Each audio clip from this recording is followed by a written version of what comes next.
Ngayon na lang ulit tayo nakainom. Ano bang problema? Wala. Wala. Nako, para ka namang others. Hindi nga ba ito ni problema? Kasi oh Brad, si Papa kasi isa naman ako kayo ng umaga.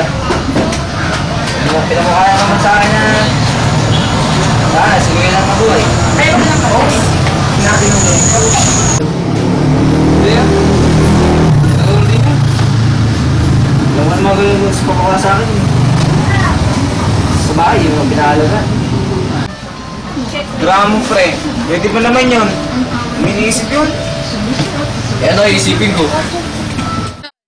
Saka pre wala naman palang sinabing gano'n. Ayun ang gandang iniisip niya. Mga pala Brad, ano ba yung kinamatay na kuya mo? Hindi ka na-accident. Tinambal na din papa ng kotse eh.